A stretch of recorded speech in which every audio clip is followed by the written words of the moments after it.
në çdo fjali nxjerr një gënjeshtër, është bërë barsolet e vërtet në Shqipëri, në Europë dhe në gjërë. Edi Rama doli dje me shifra dhe statistika para, rrau gjoksin për prokurimet transparente, me pretendimin se ato kanë shënuar përmirësime spektakulare. Duke qenë i paaft të lexoj shifrat, të interpretoj grafiqet, tabelat e institucioneve kombëtare dhe ndërkombëtare që faktojnë absolutisht të kundërtën. Shqipëria, siç dihet, është vendi i parë në botë që aplikoi sistemin digital të prokurimeve, për çka në vitin 2010 Organizata e Kombeve të Bashkuara i akordoi Shqipërinë, pasi Banka Botërore certifikoi këtë sistem, i akordoi çmimin e dytë në botë për transparencën dhe shkërbimin civil. Ky sistem, tabelën tutëm. Ky sistem në vitin 2010, 2011, 2012, pra integriteti i proceseve i prokurimeve publike ishte 80%. Vlerësoi me 80%. Ky integriteti i prokurimeve publike pas kësaj periudhe ka rënë me një mesatare 70%, ka rënë me 10 pikë, dhe jo vetëm kaq, por në vitin 2026 kjo rënje është në 66 pikë, është një rënje prej 14 pikësh. Një rënje dramatike. Shkaqet do i shohim më poshtë. Pra, e kuptoni, sistemi i vendosur në 2010 që në vitet e para kishte treguesin e integritetit 80%, dhe në vend se të njihte përmirësime, sepse sigurisht teknologjia e 2020-2026 është me avancuar dhe lejon mundësime të mëdha, jo vetëm që s'njohu, jo vetëm që nuk njohu përmirësim, por njohu përkeqësim progresiv. Përkeqësim progresiv. Së dyti,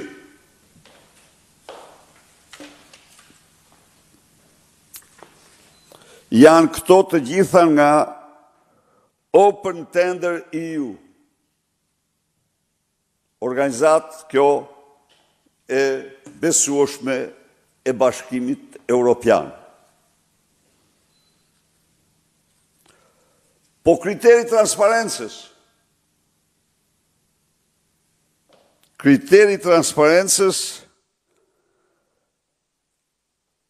është shumë i ulët. Vlerësohet gjithsejt 54.5 pikë, ndërkohë që sistemi elektronik është përdor nga viti 2010. Pra, tregon që Këta ja mbyllin sytë sistemit elektronik. Këta e zhurmojnë sistemin elektronik. Treguesi i transparencës ka një rënje katastrofale, por ka dhe një tregues tjetër. Treguesi i mafjes. Majni shërim. Ky tregues thot se mafja shqiptare, qeveritare shqiptare, në ligjin e mafjes dhe jo ligjin shqiptar dhe ndërkombëtar, nuk lejon asnjë kompani europiane të fitojë qoftë dhe një tender në Shqipëri. Qeveria,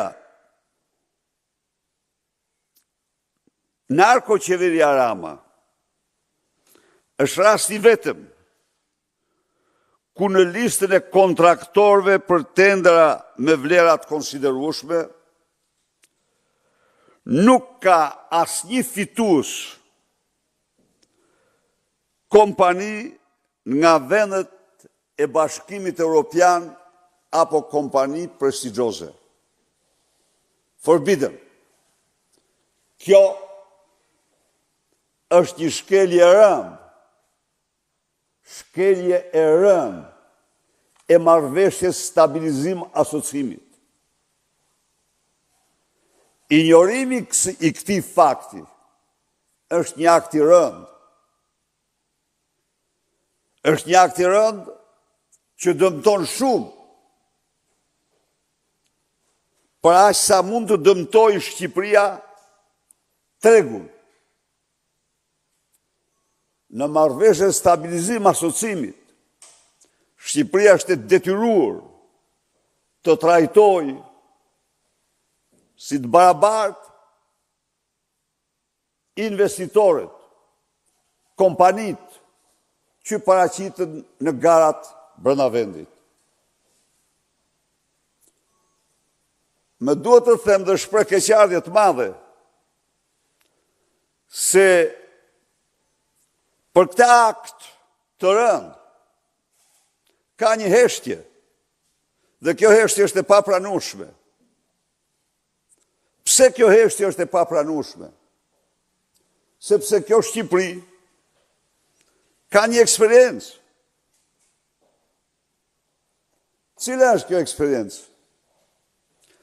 Nga Hani Hotit në Kakavi, të gjitha akset kombëtare rrugore janë ndërtuar nga kompani europiane ose amerikane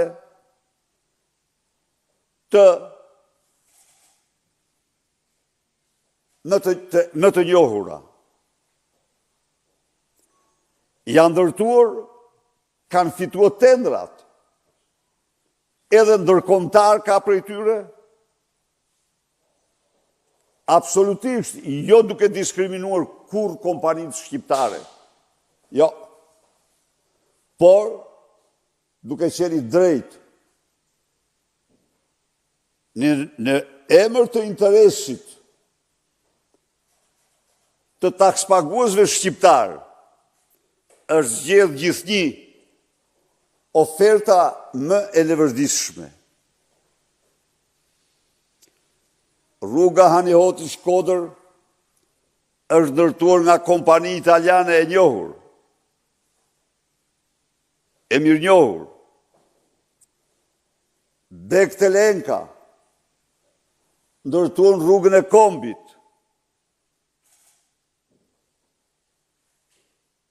Rruga Lushnjefir është ndërtuar nga kompani italiane e njohur.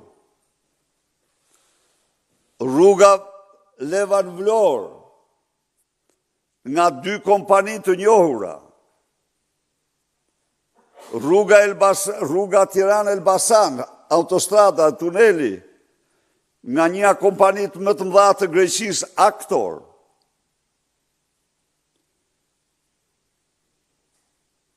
rruga Levan Tepelen me Maliaj, nga Todini, një nga kompanit më serioze italiane. Rrugët e ndërtuara nga këto kompani, sot, pas 15 vitesh, qëndrojnë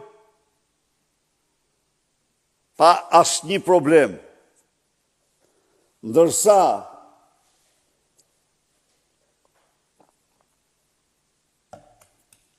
Ndërsa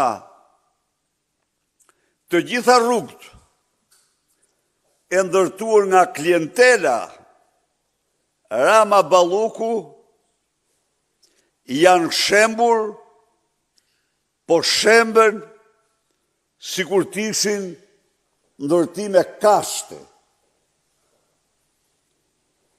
Por nga ana tjetër, pra, ky është një shkelmim i interesave të takspaguesve shqiptar. Të përjashtosh,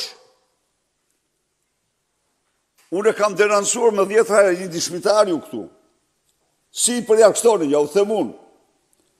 Aplikoni në e-Albania. U kërkojnë kompanive europiane dhe tjera të aplikoni në e-Albania. Aplikimi në e-Albania kishte një kozgjatje 38 ditë, në një kohë kur tendrat grabiteshin në një kohë 34 ditë. 34 ditë. E kuptoni ju se si Republika e Shqipërisë që ishte frontrunner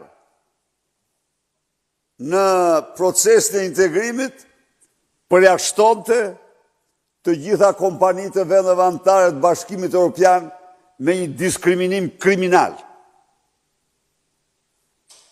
Dhe me pasoja shumë të rënda për qytetarët shqiptarë. Sepse, ja ku janë punimet e kompanive të klientelës. Flet vetë. E kishte të merë, nuk e paraqitit dje. Është statistikë europiane kjo. Është statistikë europiane.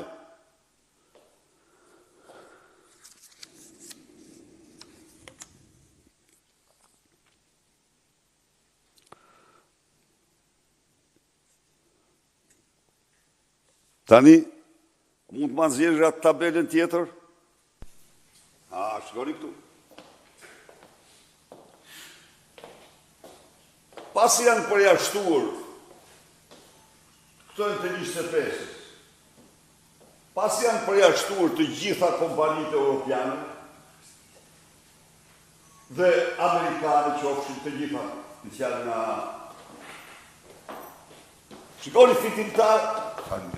Shikoni fitimtarët e tendrave tani. Kompania Gjoka Olsirama. Ky Gjoka e ka pasion shumë Olsin ky. E keni vure apo jo? Ja ku i keni. Shikoni, gjeniu i prokurimeve. Pa çka se i shemen rrugë si kasht. Urdhoni. Urdhoni,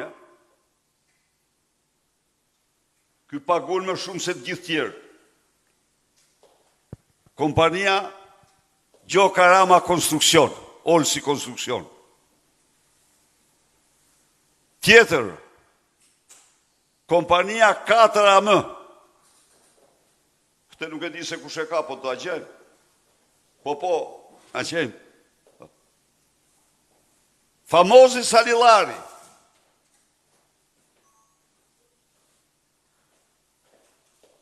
Fusha nuk mund të mungon të kurse si.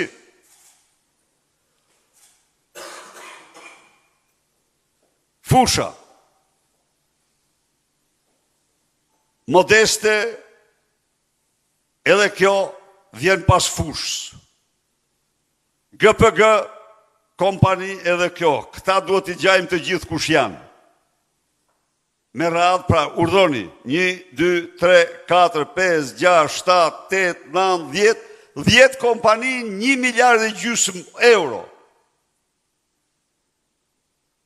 Koncentrim total. Mafioz. Pa tendera.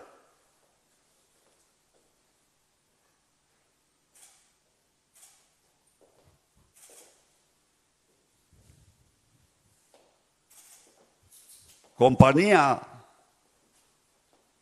Gjokarama Konstruksion, Olsi është fjala, 400, po thuaj, 500 milion euro tender në vit. Imagjinoni ju. Imagjinoni ju. Se ku shkon. Tani, ku kanë shkuar 1 miliard e 500 milion euro. Lubia, urdhoni sa ka marrë. Rreth 1 miliard e 400 milion. Lubia, dhe kur unë thosha që kjo gjatë gjithë mandatit të saj ka shpërdoruar, ka vjedhë dhe shpërdoruar 12 miliard euro, kishte njerëz që mendonin se ka një egzagerim. Urdhë? Ta heq? Iqe, lërë, po.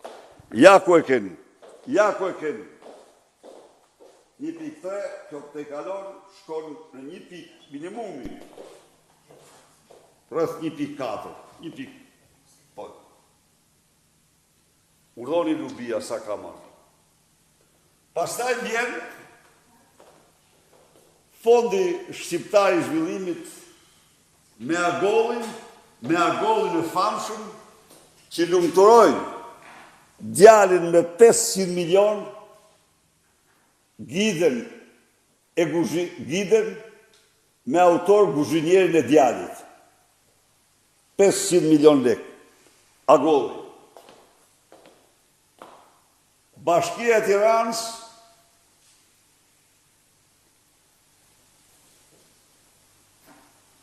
Agjencia Prokurimit të Procedura, akshit tjerë, pra, me një fjalë.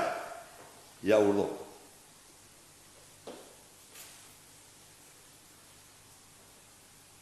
Mbi 300 milion ka patur vit e kaluar vetëm lindat e akshit.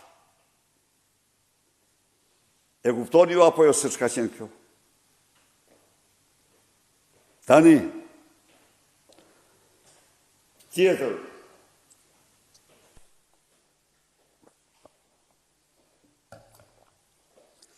një mashtrim tjetër i paskrupull, që Tirana zyrtare i bën Komisionit Evropian dhe Bashkimit Evropian. Edi Rama dhe qeveria e tij e mashtrimit deklaron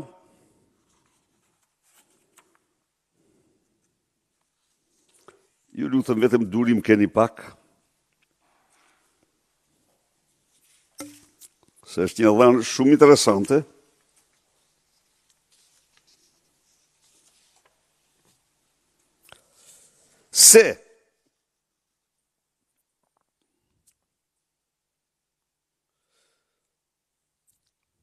Se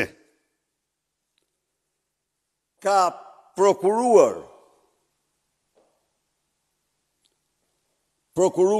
në vit 10% të GDP-s dhe shpall vetën kampion, mashtrues i paskrupull. Si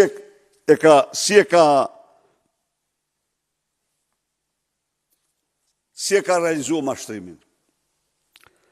Ka llogaritur prokurimet publike dhe prokurimet publike të anulluara. të anulluara. Në qoftë se nga prokurimet publike të vendit zbriten prokurimet të anulluara, Shqipëria ka një nga nivelet më të ulta në botë të prokurimit publik dhe jo që se ka 10, po e ka gjithsejt 4.9%. 4.9%.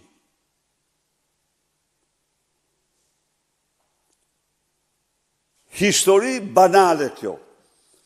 E një njeriu delinkuent që ose mashton me qëllim, ose është tabula rasa dhe nuk din çfarë thot.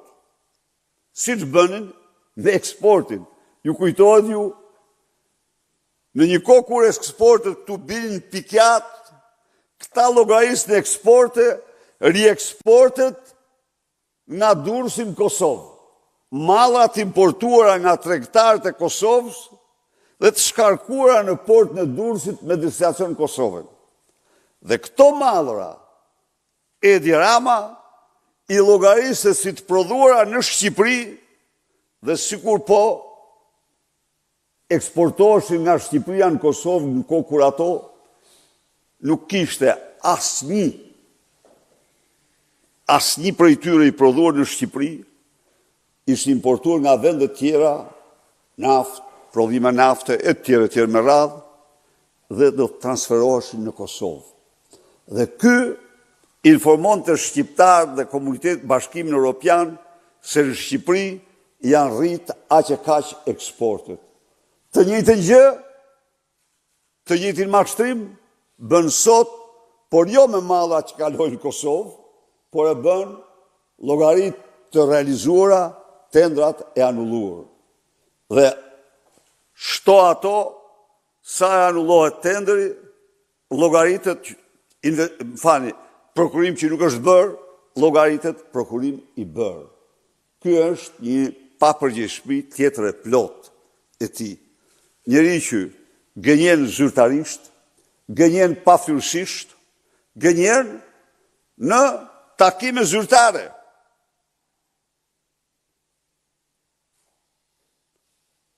Gënjen takime zyrtare.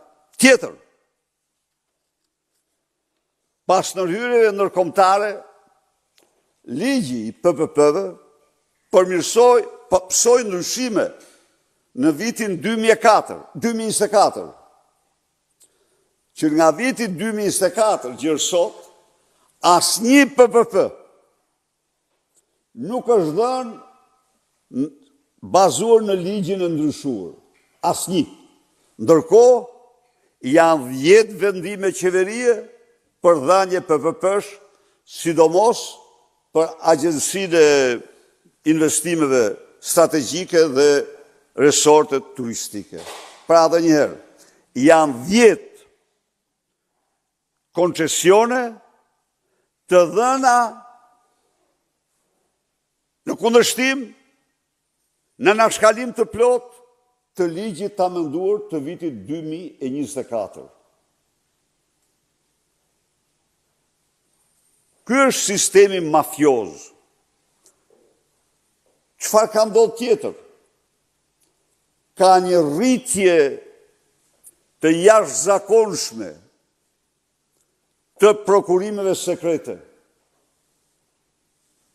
Në 8 vite të qeverisë më parshme, ka patur gjithsejt 18 prokurime sekrete, që të gjitha pa përjashtim të shërbimit informativ kombëtar dhe të prokurorisë së përgjithshme, që u duheshin atyre për mjet të pune. Vetëm të atyre. Sot, me 10 ka drejtoria që prokuron për Edi Ramën qeveritarja. Sot, qindra prokurime publike ka fituar me procedurë sekrete Armand Frangu, që ju nuk ja gjeni dot, por ka një gjë, për të kuptuar se çfarë peshkaqeni është ky, shkonin thesar, shkonin thesar. Dhe në një vit, ky ka vetëm në një vit 800 pagesa nga thesari i shtetit. A mund ta imagjinoni ju 800 pagesa një njeri? A mund të imagjinohet të marrë 800 pagesa i pangopuri Kunati Linda Rams dhe Linda Rama bashkë edhe Edi Rama se bashkë ata? Procedura sekrete. Akshi ka firmos mbi 500 procedura sekrete. Akshi. Asnjë nuk ka patur gjatë periudhës qeverisë me pashme. Dhe s'mund të kishte. Drejtoria qeveritare me dhjetra, asnjë nuk ka patur gjatë qeverisë me pashme. Duhet të falenderoj Open Data Albania dhe Open Tender EU për këtë studim jashtëzakonisht të dobishëm, të çmuar, për të dëshmuar se si kjo qeveri vjedh dhe ka vjedhur qytetarët shqiptar. Urdhori. Kodi mafjes. Asnjë huj në territorin e mafjes shqiptare nuk mund të futet. Po vetëm për këtë, ky meriton kartonin e kuq. Ky shkel marrëveshjen me Bashkimin Evropian. E tjerë. Partia Demokratike dënon me forcën më të madhe këtë qëndrim ndaj prokurimeve publike, këtë abuzim masiv sepse këto janë vetëm një viti. Këto janë vetëm të 2025-ës. Imagjinoni ju të marrë vitet e lubisë bashku sa bëjnë. Çfarë kërdije bëjnë mbi parat e shqiptarëve. Dhe ndërkohë Partia Demokratike i bën thirrje Parlamentit Evropian, i bën thirrje Komisionit Evropian dhe vendeve anëtare të insistojë në zbatimin e marrëveshjes stabilizim asociimit nga Shqipëria, të mos pranojnë përjashtimin e kompanive të tyre nga gara në Shqipëri, sepse në këtë mënyrë ndëshkohen edhe takspaguesit shqiptar, të cilët paguajnë punët publike 5-8 gjë në 12 herë më shtrenjtë se sa në vendet anëtare të Bashkimit Evropian për shkak të mafjes dhe klientelës së Edi Ramës. Faleminderit.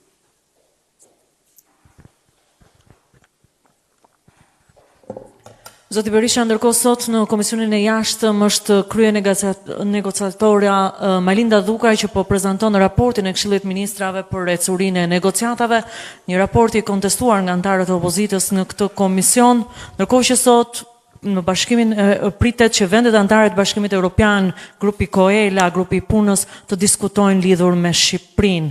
Çfarë po ndodh vërtet me integrimin përtej asaj që po paraqet qeveria në Komisionin e Jashtëm dhe ndoshta më vonë edhe në Kuvend? Faleminderit. Faleminderit për pyetjet. Një raportim paraprak që kam nga raporti i saj, ajo është kap në flagrancë, duke mashtruar në mënyrë të shpërftyruar Parlamentin dhe opinionin publik. Ajo ka dhënë shifra dhe shifra të cilat janë të kundërta me ato që kanë dhënë institucionet zyrtare të Shqipërisë.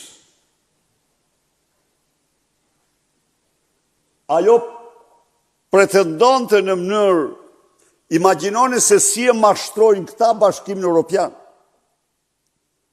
se çfarë mashtruese është kjo. Në qoftë se ILD-ja apo KLG-ja deklarojnë se për shqyrtim në një dosje dhe në raport e fundit, për shqyrtim në një dosje duhen 16 vite,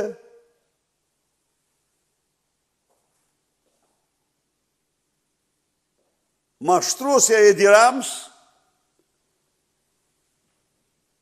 ky tregues është më i mirë se më parë, pa reformës. Imagjinoni se që person i papërgjegjshëm është kjo. Në një kohë kur, para reformës, dhe jo para vitit 13, po në vitin 14, 15, 16, statistika tregon se duheshin jo kur më shumë se 3/4 vite, apo 2/4 vite, kurse tani 16 vite, e fundit fare. Apo thot se stoku i dosjeve është ullur në një kohë kur statistika e institucioneve zyrtare të drejtësisë thot se është rritur këtë vit me 3.000 dosje tjera, me 4.000, më falni, ishte 143.000, thot statistika e tyre, që edhe e fshehin, po tani është 147.000. A e kuptoni ju se si duhen këta me mashtrime të ecin duke u dërguar statistika mashtrimi? Dhe përpiqen të gjejnë dishmitar të rrem për të certifikuar mashtrimet e tyre. Po opozita është këtu për thënë të vërtetën.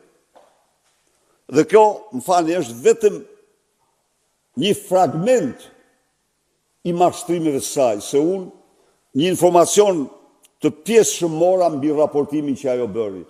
Po ajo do mbahet përgjegjëse për këtë, për mashtrimet që bën para shqiptarëve dhe partnerëve tanë europian. Do mbahet përgjegjëse. Lidhur me Coelho, gjatë gjithë këtyre kohëve, ne kemi denoncuar publikisht praktikën okulte, mafioze, sekrete, që qeveria shqiptare ndjek në procesin e integrimit duke mos informuar as parlamentin, as opozitën, as dhe publikun, as shoqërinë civile. Ne kemi denoncuar me forcën më të madhe. Raporti ndërmjet, s'është përfundimtar, po i ndërmjet, për themeloret, quhet për të drejtat, për funksionimin e drejtësisë, për luftën kundër korrupsionit, dhe për këto s'thoshte asnjë fjalë, kjo Dhuka, si quhet ministrja Dhuka. Asnjë fjalë për dosjen Balluku s'përmendte. Se po të përmend dosjen Balluku e pson si Ogerta. Apo Eliza. Asnjë fjalë për dosjen e Akshit sot ajo në parlament, më tha, në komision. Pra, vim tek Coelho. Coelho është një forum në Bruxelles, i përfaqësuesve të vendeve anëtare të Bashkimit Evropian, në të cilin, kur diskutohet për Shqipërinë, ftohet dhe qeveria shqiptare. Kur diskutohet për Serbinë, ftohet përfaqësuesi i qeverisë serbe. Ku është dallimi tani? Serbia, pas çdo mbledhje që bëhet, njofton popullin e vet, opozitën e vet, se u bë mbledhja, se u shtruan këto probleme, u paraqitën këto kërkesa. Dhe u lanë këto rekomandime. Kurse ka 5 muaj Nuk e di për sot, pas që unë kam kujtuar se ka qenë me datën 8 maj, po nofta e kanë shtyr sot. Nuk e di. Ka 5 muaj që qeveria shqiptare nuk thot një fjalë të vetme, ndonë sa aty fal njoftimeve të shtypit Brukselit, por edhe të miqve tanë, është marrë vesh se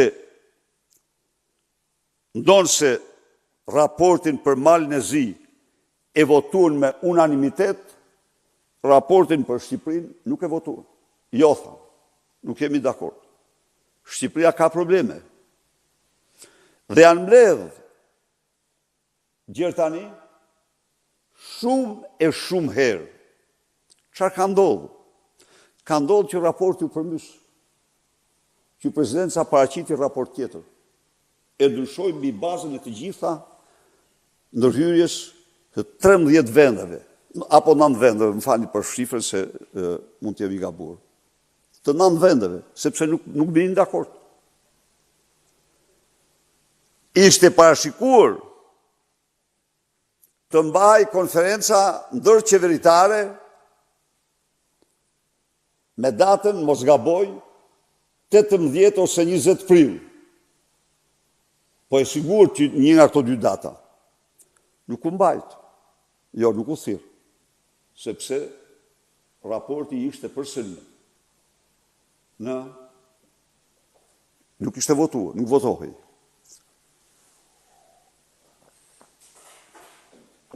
Nuk japin asnjë dhënë. Nuk japin asnjë sqarim. Edi Rama e ka pronësuar procesin, po i bën një dëm të jashtëzakonshëm. Pse? Sepse sot është i damkosur ai. Atje ju mund të duket çudi, po ai identifikohet me Lubin më shumë se që identifikoj unë atë. Se janë mësuar, a keni marrë vesh ju. Ajo vendos çdo gjë, ajo është zëvendës kryeminist janë hije. Kjo tjetra që ka shku aty, kjo nuk firmos. Edhe e përgëzoj.